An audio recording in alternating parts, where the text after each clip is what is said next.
Oremos. Maravilhoso Deus, Pai querido e amado, Deus, mais uma vez, estamos, ó Deus, online, cada irmão na sua residência, mas sabemos que Tua palavra vai ser explanada. Deus, queremos Te agradecer por esta oportunidade. Pai querido e amado, queremos Te agradecer também pelo dia, a noite que o Senhor já nos presenteou, de estarmos aqui, Senhor Jesus, em nosso lar, no conforto de nosso lar, mas buscando a Tua palavra. Muito obrigado, Senhor Jesus, pelos os amados irmãos que entraram aqui, estão presentes, os outros que não ainda entraram, Senhor, mas Tu sabes o motivo de não terem feito isso, ó Deus. Pai querido, que tudo que for falado possa ser para Te engrandecer, para conhecimento dos Teus servos. Ó Deus, abençoa o preletor da noite, Senhor Jesus, que ele possa estar falando de Ti, ó Deus, e não de si. Pai querido, que o Senhor possa estar nos ajudando a compreender a Tua palavra dia após dia, para que possamos ser servos fiéis, servos, ó Deus, que possa estar levando a Tua palavra. Essa oração que te faço, no nome do Teu Filho amado Jesus. Amém. Amém. Eu queria saber se os irmãos estão me ouvindo bem. Estão ouvindo bem? Estou sim. Beleza.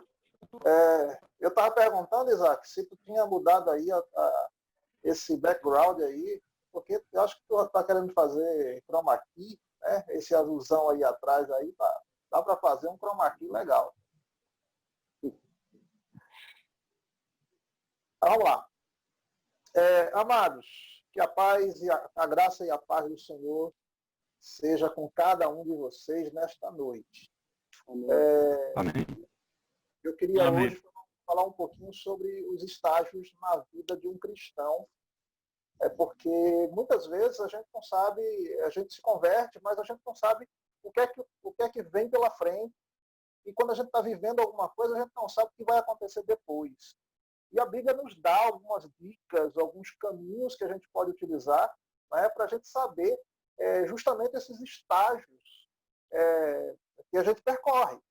O primeiro estágio seria a conversão, quando você se encontra com Jesus. Veja que eu estou falando dos estágios na vida do cristão. Então, começa no momento em que você, obviamente, se torna cristão. Então, tudo começa, então, com o Espírito Santo que convence o homem do pecado, da justiça e do juízo. Essa é a primeira coisa que acontece com o Filho de Deus, com o cristão, de forma geral. Então, o que eu quero pensar com vocês é justamente esses estágios que a gente vai viver, né? A partir da conversão, a gente começa a viver essa primeira fase, por assim dizer, que a Bíblia vai chamar também, né? O próprio Jesus vai chamar também, lá no livro de Apocalipse, em se tratando das cartas que Jesus escreve, né? Manda João escrever, né? Lá no Apocalipse, em Éfeso, por exemplo, que fala sobre o primeiro amor. Então, esse é o primeiro estágio, o estágio do primeiro amor, da primeira alegria. Eu me lembro muito bem, né? Fez ontem 32 anos que eu me converti. 32 anos, foi no dia 14 de agosto de 1988, né? Num domingo à noite, por volta das 9, 8h30, mais ou menos esta hora, eu estava entregando a minha vida a Jesus. Extremamente nervoso, né, por causa do que estava acontecendo. E eu estou dizendo para vocês que eu estava nervoso mesmo.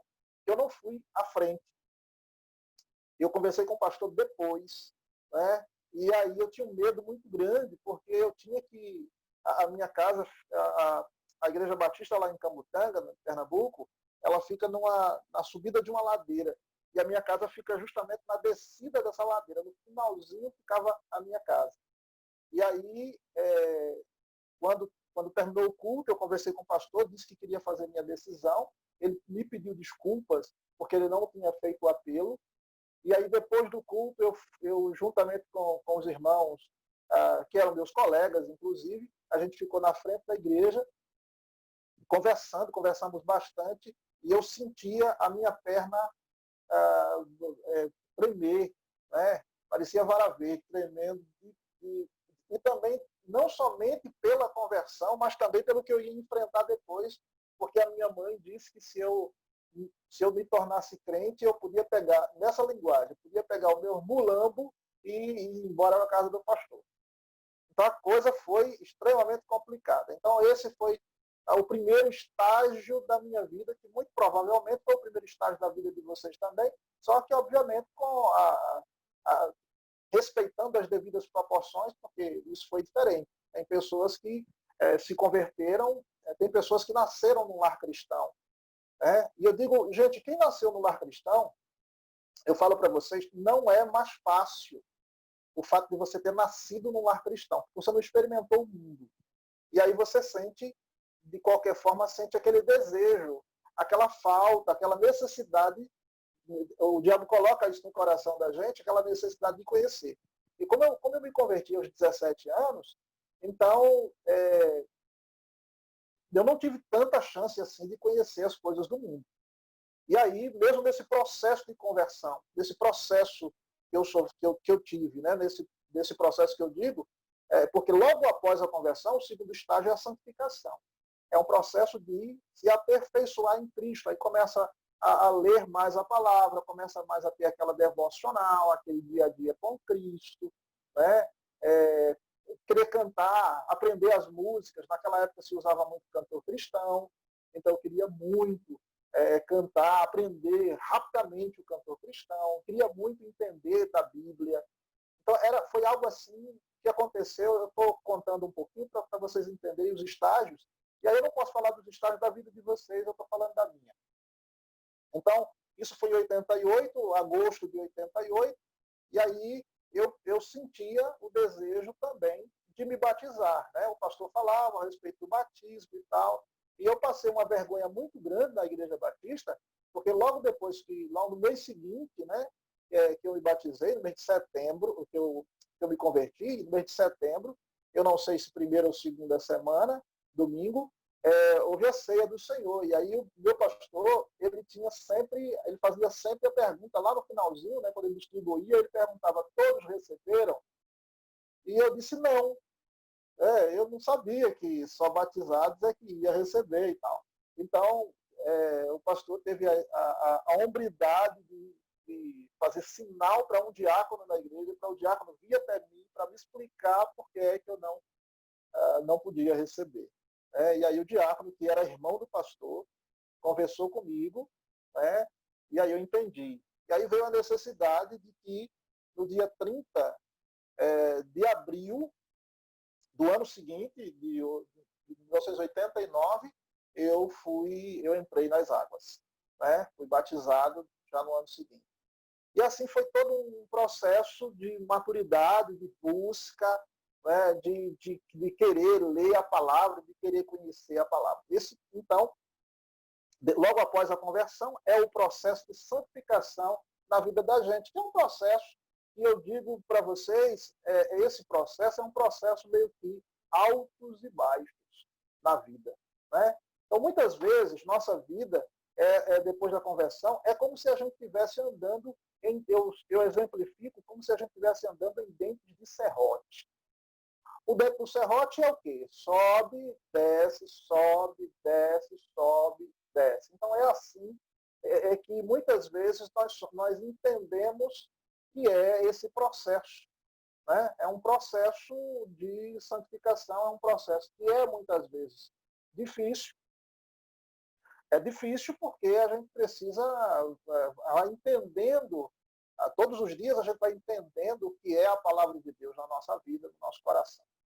E aí a gente passa por esse processo e aí, graças a Deus, a gente é vitorioso. Mas eu queria mostrar para vocês como é esse processo. Esse processo de santificação na vida, porque a primeira coisa foi a conversão, a segunda coisa é a santificação, a última coisa é a glorificação. Depois que você passa pela santificação, nesse ponto da santificação aí, você passa por muita dificuldade, e é essa dificuldade que eu estou falando para vocês, que é o processo de maturidade. É o processo em que você vai amadurecendo dia a dia.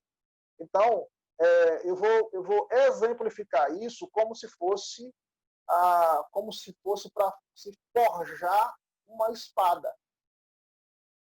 Hoje a gente sabe que não se usa muito espada, mas antigamente, principalmente no período medieval, não tinha arma de fogo, era utilizado por demais as espadas. Né? Existe uma espada muito famosa chamada katana, que é uma espada muito cara, inclusive, se for para pesquisar, você vai ver que é uma espada que, eu estava pesquisando lá, chega até 11 mil reais, uma espada dessa, então é muito cara. Né? E varia os preços, mas eu vi uma dessa por 11 mil reais. Então, o processo de se forjar uma espada é um processo extremamente complexo. E eu comparo o processo de forjar uma espada à vida de um cristão. Veja que um cristão ele não tem só coisas boas na vida. Eu me converto. Hoje em dia, nessa teologia da prosperidade, se pensa, se prega que é tudo coisa boa. Você se converte e aí você vai ter uma vida excelente. Mas não é isso que a Bíblia diz. Aí a gente vai ver justamente isso aí. Então, o metal, só para a gente entender, o metal que é escolhido, né, tem que ser um metal muito, muito bom, né, não é qualquer metal para se fazer uma espada, tem que ser um metal muito bom. E vocês sabem que a água, ela ferve a 100 graus. Ela não ferve a 99, ela ferve a 100 graus. E eu tenho certeza que vocês já passaram pela dificuldade de se queimar com água quente. Né? Pode ser o café, pode ser a água para fazer o café. Né? E eu já tive essa experiência e não gostei, não. Só que para se fazer uma espada, é necessário não 100 graus, é necessário 700 graus. Você imagina? 7 vezes mais do que aquela água fervendo para fazer a espada. Então, esse é um dos critérios para se forjar uma espada. Depois, a espada vai ser, esse metal vai ser prensado. Depois que ele é prensado, ele é dobrado. Pensa aí no metal que você prensa ele vai ficar mais fino. Depois você vai dobrar, depois você dobra de novo. Você vai dobrar aquele metal várias vezes. Enquanto você dobra, você vai dando marteladas. Né? Eu não sei dos irmãos, vocês sabem o que é uma bigorna? Uma bigorna, eu não sei como é que eu vou explicar isso, mas é feito de ferro, né? Feito de ferro, né? Ele parece a letra H deitada, né? Onde você coloca ele no chão e aí você consegue colocar o metal e aí com o martelo você vai batendo para forjar aquela espada. Certamente você já viu isso em algum filme, né? Como se faz uma espada. Então, depois que se bate, eu vou dizer de forma bem simples, o trio, a questão do trio em relação a isso aqui. Primeira coisa, é a questão... Isso, é isso aí, Isaac, desse jeito. Essa é a bigorna.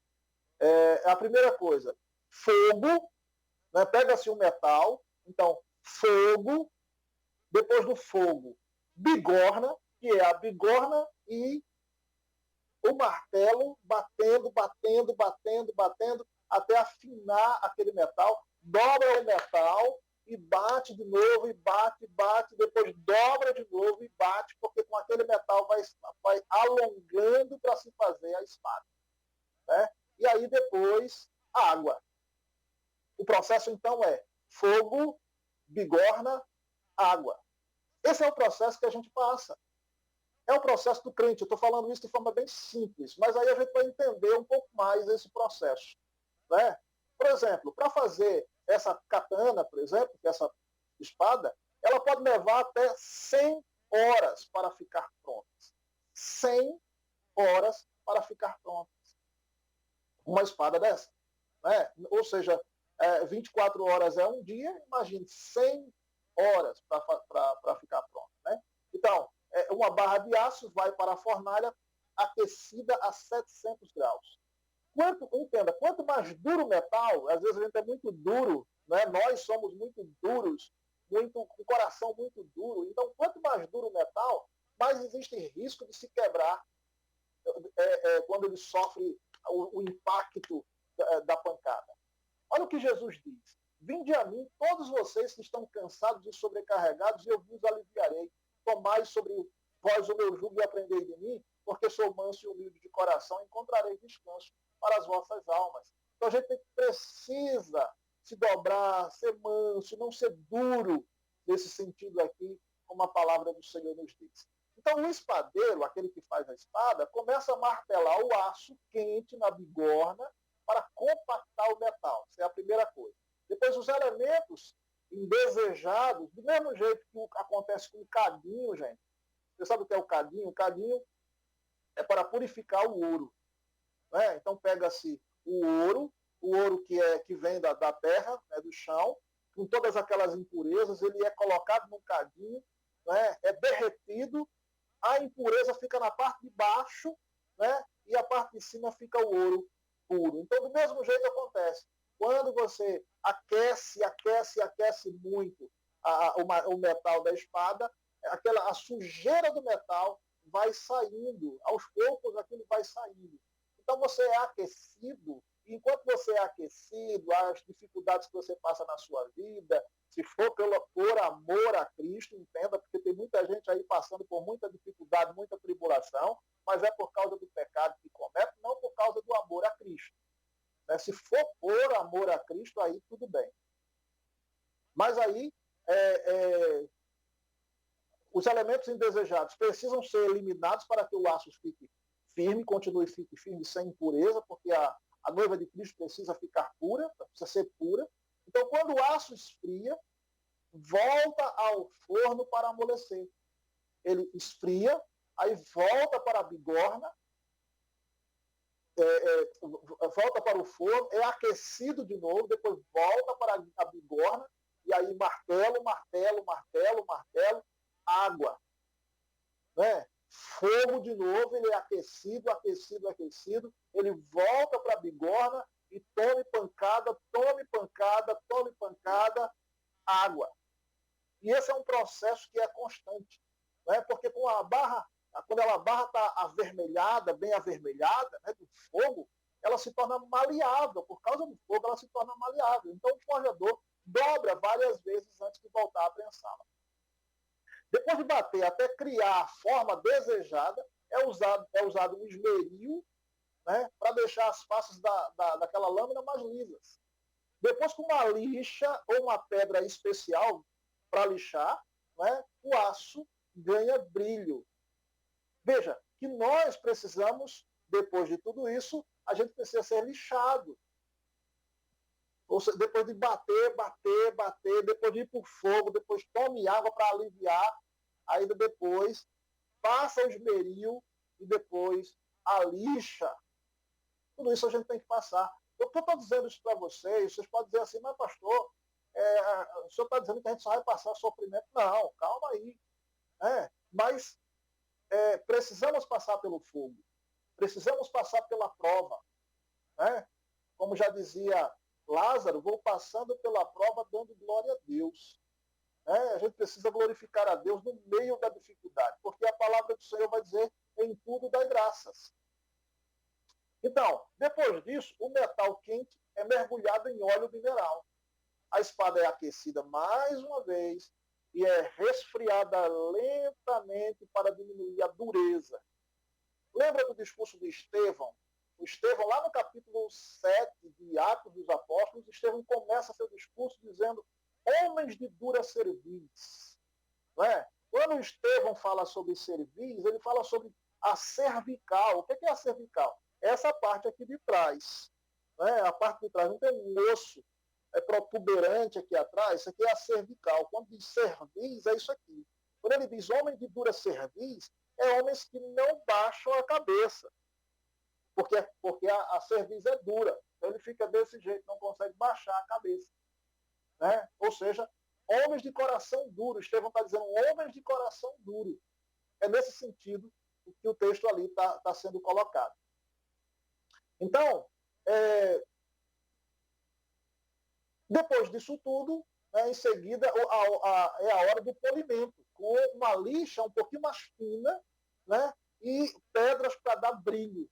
Depois de polida, a espada segue para ser afiada. Olha o processo, segue para ser afiada. Depois, a lâmina é conectada a um cabo, o punho e a base, e aí vem as travazinhas para colocar o parafuso para dar o acabamento, né, no cabo.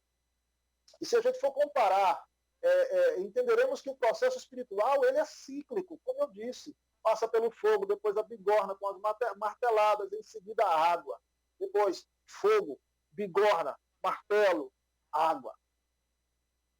Graças a Deus tem a água, né, para a gente ter aquele alívio. Isso é importante, isso é grandemente importante. E aí eu não posso deixar aí de falar algumas coisas que eu acho outras coisas que eu acho extremamente importantes, porque a Bíblia está cheia de exemplos de homens de Deus que passaram por isso eles falaram sobre isso. E aí eu estou vendo vocês aí, homens que são homens de Deus, no meio da pandemia, mas querem fazer a diferença, isso é importante. Isaías, por exemplo, né? Isaías capítulo 43, versículo 2. Olha o que Isaías vai dizer. Quando passares pelas águas, estarei contigo. E quando pelos rios, eles não te submergerão. Quando passares pelo fogo, não te queimarás, nem a chama arderá em ti. Então, passaremos por tribulações, dificuldades, passaremos. Mas o texto é muito claro. Quando você passar pela água, pelos rios, os rios não vão te afogar, não vão te submergir, não te cobrirão, né? Pode dar até no pescoço, mas não vai ser capaz de te matar. E se você passar pelo fogo, você não se queimará, né? E as chamas não chegarão a você. Isso é importante, a promessa de Deus. Mas pensa um pouquinho, pastor, como é que a gente vai entender isso? Existe algum exemplo na Bíblia de alguém que passou por algo desse tipo? Existe. Não é? Existe. Qual é o exemplo? Existe o exemplo dos 3 amigos de Daniel. Os 3 amigos de Daniel. E aí, eu sempre faço um exemplo a respeito disso, porque muitas vezes, por exemplo, quais são o nome dos 3 amigos de Daniel? Na cabeça, logo de imediato, vem os nomes que Nabucodonosor deu a eles, não é? Não vem o nome deles na cabeça de vocês, na minha cabeça, logo de imediato, a gente chama Sadraque, Mesaque e Abdenego. Mas não, esses não são os nomes deles. Por exemplo, quando você chama Daniel, por que você não chama Daniel pelo nome que o rei deu? Porque Daniel também recebeu um outro nome. Daniel recebe um outro nome, que é Beltesazar. E aí vem Ananias, Misael e Azarias, Sadraque, Mesaque e Abdenego. Mas a gente só fala Daniel, o nome certo. Não fala Beltesazar, que foi o nome dado a ele. Então, lembrem-se, o nome dos 3 amigos é Ananias, Misael e Azarias. Quando alguém perguntar, não diga o nome que o rei deu, porque o rei, ele dá nome de deuses.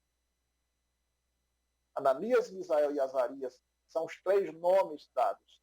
Não é? E não é Beltesazar, é Daniel. Né? E a gente não pode esquecer, de forma alguma, que o próprio Daniel passou por um outro problema, outra dificuldade, que foi a questão da cova dos leões. O que eu estou dizendo com isso? Eu estou dizendo que nós, filhos de Deus, cristãos, passamos por estágios difíceis na nossa vida. Daniel passou por esses estágios. Os amigos de Daniel também passaram pelo fogo. A fornalha foi aquecida 7 vezes mais.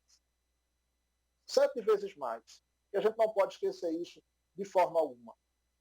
Daniel foi levado à cova dos leões. E aí uma coisa muito importante, porque Deus livrou Daniel, não foi da cova dos leões, foi na cova dos leões. Há uma diferença. Daniel foi levado para lá, porque a gente sempre ora, Senhor, né? Às vezes a gente pede até uma cirurgia para fazer, aí a gente diz assim, Senhor, me livra e tal, não sei o quê. Às vezes Deus quer te livrar da cirurgia, não é da cirurgia. E a gente precisa entender isso. Deus não quer te livrar do problema. Deus quer te livrar no problema, muitas vezes. Deus quer te livrar. Os amigos de Daniel ali entraram dentro do fogo. Então Deus livrou eles não do fogo, livrou eles no fogo. Então, muitas vezes você está passando por dificuldade, está passando por problema, Deus está querendo livrar você nesse problema. E isso é importante a gente perceber. O que Deus quer fazer, o que Deus tem feito, né, na nossa vida. Como Deus tem feito na nossa vida. O outro texto está em Salmos, no Salmo 46, o versículo 1 e o versículo 2. Ele vai dizer assim, ó, Deus é o nosso refúgio e fortaleza, socorro bem presente na angústia. Portanto, não temeremos, ainda que a terra se mude e ainda que os montes se transportem para o meio dos mares. Porque Deus é o nosso refúgio e Deus é a nossa fortaleza. A gente tem se preocupado demais com tanta coisa, os problemas que têm acontecido, muita gente aí preocupado com o final do mundo, angustiado com o final do mundo, angustiado com esses sinais que estão acontecendo. E a gente tem enfatizado, eu tenho dito, a gente tem enfatizado muito isso e tem esquecido muitas vezes o que Deus está falando aos nossos corações. A gente deve se alegrar quando começar a acontecer esses sinais. Porque está próxima a nossa redenção, diz a palavra do Senhor. Está próxima a nossa redenção. A gente não pode se preocupar. Não pode se angustiar tanto com isso. Está próxima a nossa redenção, diz a palavra de Deus. E aí veja, o que Jesus diz em João capítulo 16, versículo 33. Tenho-vos dito isso para que em mim tenhais paz. Ou seja, descansa teu coração. Acalma teu coração. Aquieta teu coração.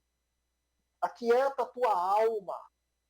Isso é importante. Então ele diz assim, eu estou dizendo isso para que você tenha paz em mim. Aí ele diz assim, no mundo vocês vão ter aflições. No mundo vocês vão passar problema porque você está no mundo. Você só deixa de passar problema quando estiver no céu, quando estiver na glória, mas aqui no mundo você vai passar por dificuldade, passar por problema. Mas ele diz assim, no mundo vocês vão passar por aflições, mas animem-se, se animem, porque eu venci o mundo. Eu venci o mundo. A nossa dificuldade aqui, a gente não vai vencer simplesmente não, queridos. Tem um processo. A gente tem que aprender a andar nesse processo. Você escuta alguém dizendo, mas Paulo disse que nós somos mais do que vencedores. É verdade, nós somos mais do que vencedores. Mas para ser vencedor, a gente precisa passar pela batalha.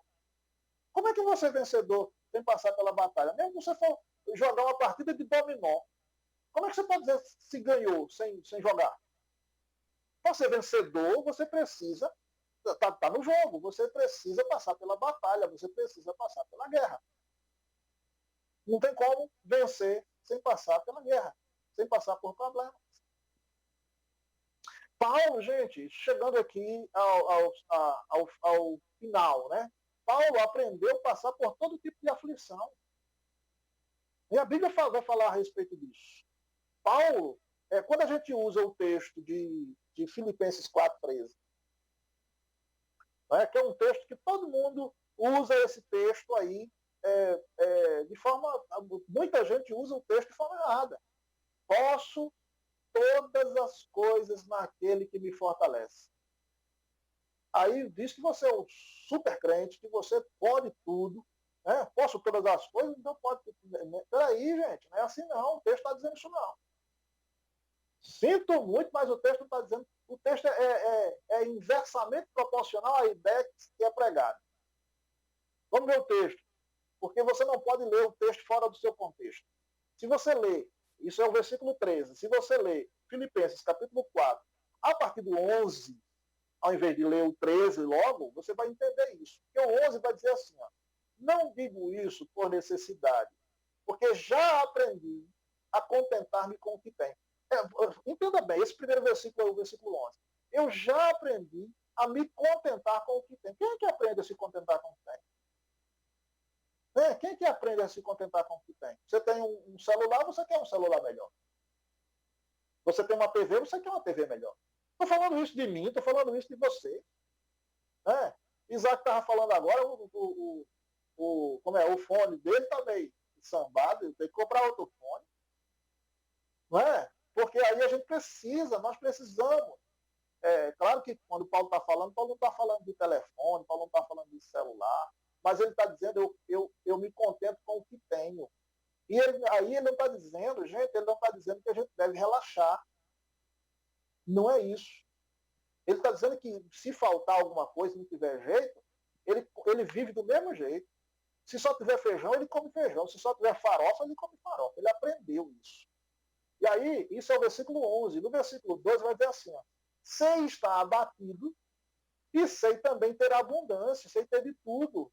Em toda maneira e em todas as coisas estou instruído, tanto a ter fartura como a ter fome, tanto a ter abundância como a padecer necessidade. Aí ele diz, porque assim eu posso todas as coisas naquele que me fortalece.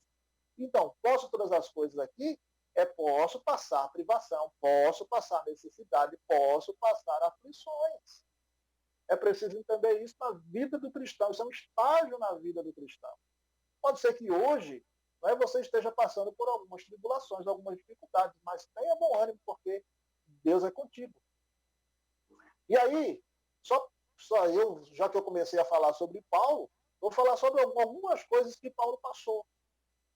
Algumas coisas. Por exemplo, ele foi expulso de Antioquia pelos poderosos.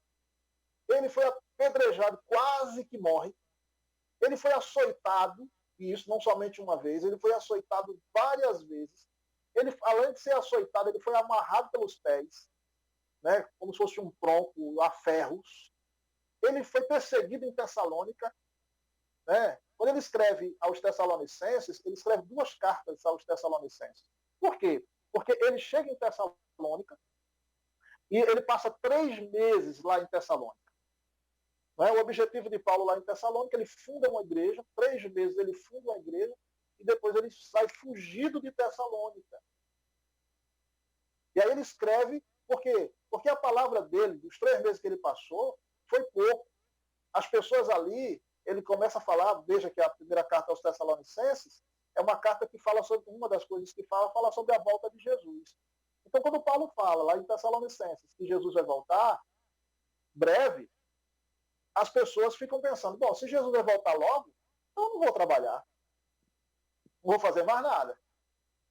Aí, como Paulo saiu correndo de lá, fugido, Paulo sabe que isso está acontecendo, alguém diz a ele, aí ele escreve a 2ª carta, e a 2ª carta diz assim, ó, se você não vai trabalhar, entenda, quem não trabalha também não coma.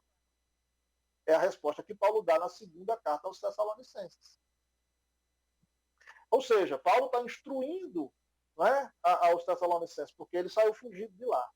Paulo também ele é preso, ele é enviado a Roma, ele sofre um naufrágio em Mileto.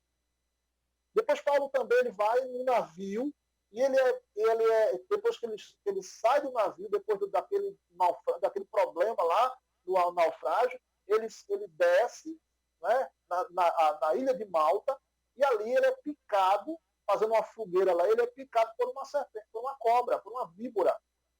E as pessoas ficam imaginando que ele vai morrer. E ele não morre. Ele passa por isso. Ele é açoitado várias vezes. E aí, por fim, por volta do ano 67, 68, Paulo é decapitado por Nero em Roma. É esse homem que a gente diz assim, a gente vai e diz assim, um grande homem como Paulo passou por tudo isso. E a gente diz que a gente não vai passar por dificuldade, a gente não vai passar por tribulação. Por que não? A gente é melhor do que Paulo? A gente é melhor do que Jesus, que não tinha onde reclinar a cabeça, ele mesmo disse que não tem onde reclinar a cabeça. Não somos. E aí, esse mesmo Paulo, lá no capítulo 2 do pastor Timóteo, a 2ª carta, capítulo 1, aliás, na 2ª carta de Paulo a Timóteo, ele vai dizer assim, capítulo 1, versículo 12. Por essa causa também sofro, Paulo dizendo, mas não me envergonho, porque sei em quem tenho crido. Estou bem certo que ele é poderoso para guardar o meu depósito, o meu tesouro, até aquele dia. Olha só que coisa linda. Que coisa linda que Paulo diz. Ele vai guardar. Esse é o tesouro. Gente, qualquer tesouro que você tenha hoje, o ladrão pode roubar.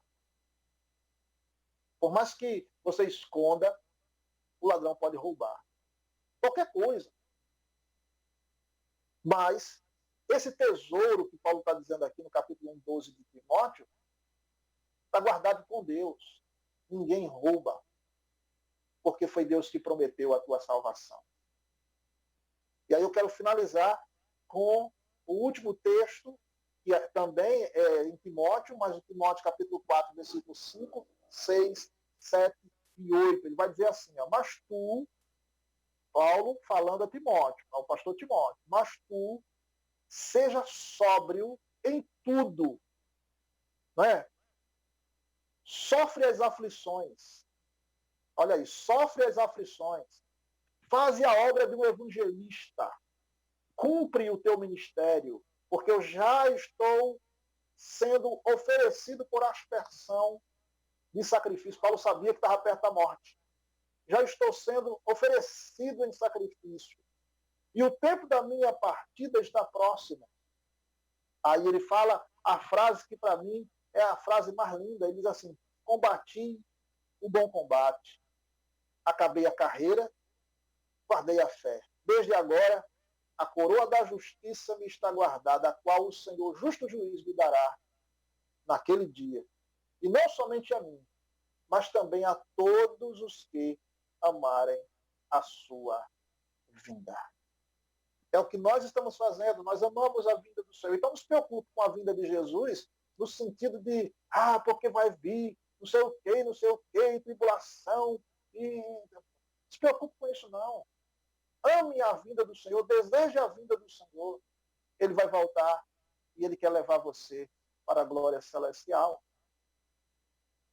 Você vai ter dificuldade aqui, mas na glória celestial a bênção vai vir. Que esse Deus que é todo-poderoso possa abençoar a sua vida, possa abençoar você, a sua casa, a sua família. Se existe alguém que está com algum problema na família aí, problema de saúde, Deus vai abençoar você. Ore apenas, creia apenas, e Deus vai fazer acontecer na tua vida as bênçãos do Senhor. Que Ele nos abençoe. Muito obrigado, Isaac, por essa oportunidade de estar compartilhando um pouco da palavra de Deus, em nome de Jesus. Amém. Isaac pediu para eu direcionar a partir de agora. Vamos estar também já encerrando, né? Agradecidos a Deus pelo pastor Jailton, pela vida, né? A disponibilidade que ele tem tido de trazer a palavra do Senhor para conosco. Então, possamos estar com o coração alegre, porque esses estágios é justamente para que possamos estar crescendo, né, no Senhor Jesus Cristo. E devemos estar passando sim por ela, porque com certeza não tem como a gente chegar à glorificação se não passar por esses estágios. Não é verdade? Então, vamos estar orando, agradecido, né? Feche seus olhos. Maravilhoso Deus, Pai querido, quero te agradecer por essa palavra maravilhosa que o Senhor proporcionou para nós. Ó Deus, como foi falado, temos nossos altos e baixos, ó Deus, que foi comparado a um serrote. Ó Deus, que possamos, com altos e baixos, sabemos que o Senhor Jesus Cristo está conosco, porque isso é o que o Senhor promete. Ó Deus, que possamos cada dia mais estar arraigado, ó Deus, com o Teu Evangelho e aprendendo um pouco mais do que o Senhor tem para conosco. Ó Deus, sabemos que as dificuldades vêm, sabemos, Senhor Jesus, que os estágios devem acontecer em nossas vidas e que possamos estar aprendendo com Ele, não achando que não precisamos passar, já somos autossuficientes, ó Deus, mas que em nome de Jesus possamos estar aprendendo nesses estágios para que possamos chegar à glorificação contigo, ó Deus, para morar na morada celestial. Pai querido, te agradeço por tudo, essa oração que faço, em nome do teu filho amado Jesus. Amém.